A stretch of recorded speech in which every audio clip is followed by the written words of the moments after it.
রাজ্য পুলিশের গোয়েন্দা শাখার তৎপরতায় গ্রেপ্তার করা হয় মিহির লাল দাস ওরফে বিধান নামে 48 বছর বয়সী এক নেশা কারবারিকে। তার কাছে মোট 51 কোটা হেরোইন পাওয়া যায়।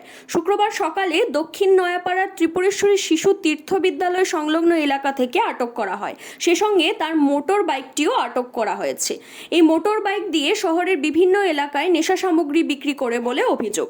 তার সঙ্গে আর কে কে জড়িত রয়েছে তা জানার জন্য ধর্মনগর থানায় এনে জিজ্ঞাসাবাদ চালানো হচ্ছে।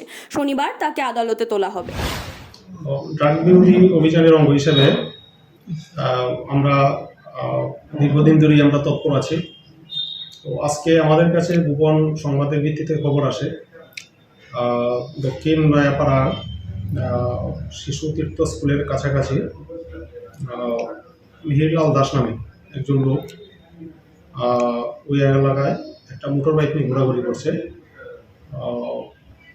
আমাদের কাছে যে খবরটা আসে তিনি বলেন ড্রাগ বিক্রেতা, মানুষের কাছে ড্রাগ বিক্রি করছে। সেই খবরের ভিত্তিতে আমরা একটা টিম তৈরি করি। Inspector Suleman Riang, sub inspector Biswas Saha এবং আমি নিজে আমরা টিম নিয়ে ঘটনাস্থলে পৌঁছি এবং তাকে আমরা দক্ষিণ নয়াপাড়াতে আমরা আটক করি। তার কাছ থেকে কতটুকু ওর কাছ থেকে ওকে আটক করে সাক্ষীদের সামনে আমরা ওর দেহ তল্লাশি করি।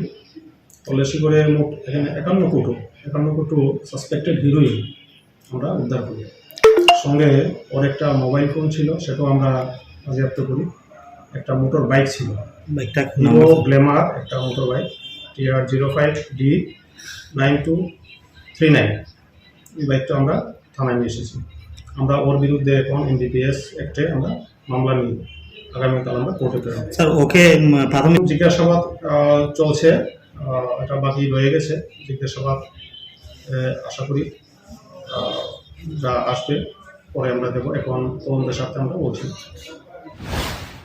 Siri TV, channel for news and entertainment.